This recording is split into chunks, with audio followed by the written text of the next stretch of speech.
Good evening and welcome to the Seneca Scout. My name is Jack Reynolds and tonight we're joined by special guest anchor Coda Kalma. Thanks, Jack. Tonight we have stories ranging from Seneca Valley to the Pittsburgh Zoo to news about the Grammy Awards. We begin tonight with the Pope's visit to Myanmar. Pope Francis landed in Myanmar on an important diplomatic mission on Monday, November 27th. In the first papal visit to the country, the Pope met with the commander-in-chief of Myanmar's military, which has driven more than 620,000 Rohingya Muslims out of the country in what the United States has called a campaign of ethnic cleansing. In Myanmar, the Pope will make a speech in hopes to not endanger the conflict at hand. He must choose his words carefully so he does not spark any more issues. The future of Myanmar must be in peace, a peace based on respect and dignity and rights of each member of society, respect for each ethnic group and its identity, Francis said. Myanmar does not recognize the Rohingya as citizens or as members of a distinct ethnic group with their own identity, and it rejects the term Rohingya and its use. Though his mission to Myanmar was of civil rights, to avoid any further conflict, Pope Francis refrained from saying the word Rohingya in his speech. Moving on to some more local news, let's start off with news about the school. David Lowe, an AP biology teacher at the Seneca Valley Senior High School, will be receiving the Excellence in Teaching Award. The award was established in 1998 and is being presented along with many other awards by the Abudan Society of Western Pennsylvania. It is presented every year to a teacher in southwestern Pennsylvania who is able to inspire students to become responsible stewards of the natural world through their education. Mr. Lowe has been invited to the ASWP's awards presentation on December 7th as a special guest of honor and will soon be featured along with all the other award winners in the seasonally published ASWP Bulletin. Bitcoin has reached a record-breaking valuation of $11,000 per Bitcoin. Many people will ask the question, however, what is Bitcoin? Jack has done some research on this topic. So Jack, what is Bitcoin? So Bitcoin is a currency just like, the US dollar, but it's a little different. It was created in 2009 first off, so it's relatively new and starting to be accepted more and more. But it's something called a cryptocurrency, which is not a physical kind of currency. So what's the difference between Bitcoin and a regular form of currency? So with like US currency or most any other currency, I can just hand you a dollar bill. But in Bitcoin, it works a little differently. There is no physical money. It's all digital.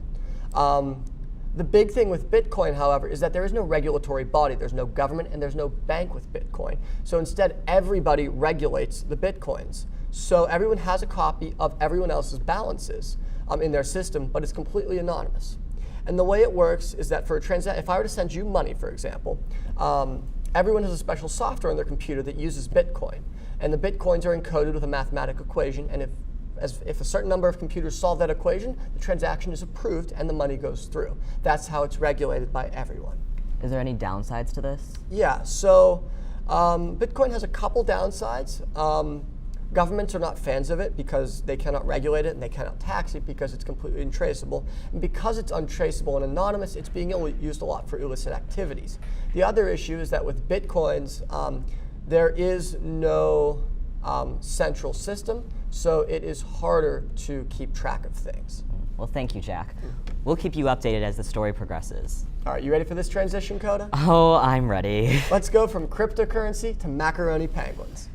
Last Sunday, 2 macaroni penguins celebrated their 33rd birthdays at the Pittsburgh Zoo Aquarium. Jessica Rice, a penguin keeper at the Pittsburgh Zoo, said that in the wild, they would only live 10 to 15 years. Here at the zoo, they don't have any predators and they get excellent veterinary care, so they can push into the mid to late 30s. Mickey and Mr. T happily moved to the zoo 14 years ago and should stick around for another few years. For their birthdays, the penguins were given a frozen block of ice and their favorite fish, capelin and smelt.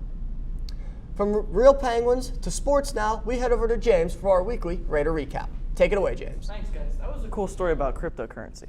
Welcome back to the Raider Sports Recap. In this edition, we're going to cover some local professional sports as well as our Raiders.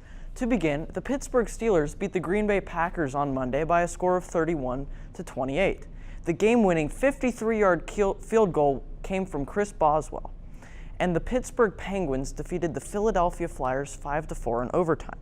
The goals were scored by Jake Gensel with 2, Patrick Hornquist, Brian Rust, and the captain, Sidney Crosby, with the overtime game winner.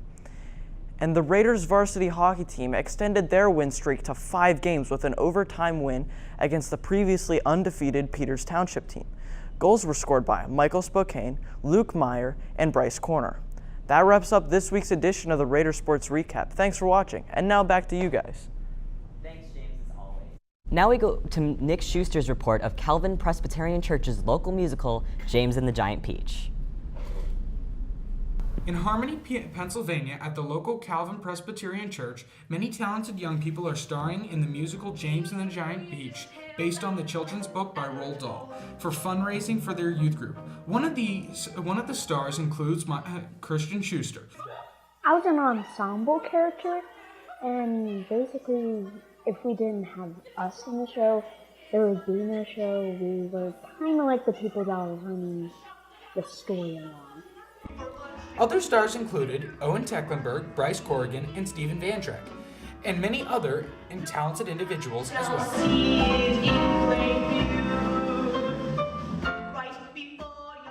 My favorite part was the acting. It was really fun because you get to do funny stuff, you might get to have props during that part, and it's just genuine. The show, which has many lively songs and dances, is a fun and entertaining time for friends and family alike. Congratulations to everyone involved. Speaking of musicals, the Seneca Valley All-School Musical will be coming up in just a couple months, so be sure to stay tuned. Moving on, a new study recently found that the increase in light pollution has a serious effect on the Earth's darkness. The study was conducted through the Xiaomi NPP satellite, which is primarily used for weather forecasting. The satellite found that between 2012 and 2016, artificially lit areas on Earth increased their light pollution by 2.2%. Artificial light is an environmental pollutant that has detrimental results on many nocturnal animals. This is because artificial light has been introduced in places and times where it doesn't naturally occur, making it difficult for organisms to adjust. It's also working against the biological clock of the Earth, which can cause health problems among humans, like increased risk of depression, obesity, diabetes, sleep disorders, breast cancer, and more, according to the International Dark Sky Association. And now for some international news with some local ties. 3 Chinese nationals are being charged for hacking and acting Western Pennsylvania attorney Su Si-song. Song charged that the nationals that hacked the several companies including Trimble, Siemens, and Moody's Analytics. The hackings breached the agreement made during the Obama presidency in 2015, stating that the U.S. and China are prohibited from stealing intellectual property for the purpose of giving advantages to domestic companies. The hackers breached this deal by gaining access to computers and networks by using spearfish emails. Between September, the time when the incident was filed, and Monday, federal prosecutors have informed the Chinese government of the indictment and have sought their cooperation. Song is charging the nationals with conspiracy to commit computer fraud and abuse, conspiracy to steal trade secrets, wire fraud, and identity theft. If convicted, the most serious charge of wire fraud could lead up to 20 years in federal prison, while each conspiracy charge has a sentence of up to 10 years. The nominees for the annual Grammy Awards were announced on Tuesday. The Grammys are at Madison Square Garden and will be in January. Of the big 4 categories, Best New Artist, Record of the Year, Song of the Year, and Album of the Year, Jay-Z was nominated for 3. Jay-Z has the most nominations, 8, followed by Kendrick Lamar, who has 7, and Bruno Mars, who has 6. Several other artists hold 5 nominations, including SZA, Khalid, and Childish Gambino. This is the 60th year the Grammys will be held. Voting occurs in December. And that looks like all we have here today for everyone. Once again, I'm Jack Reynolds. And I'm Coda Kalma. Be sure to tune in next week to the Seneca Scout. Thank you, and good night.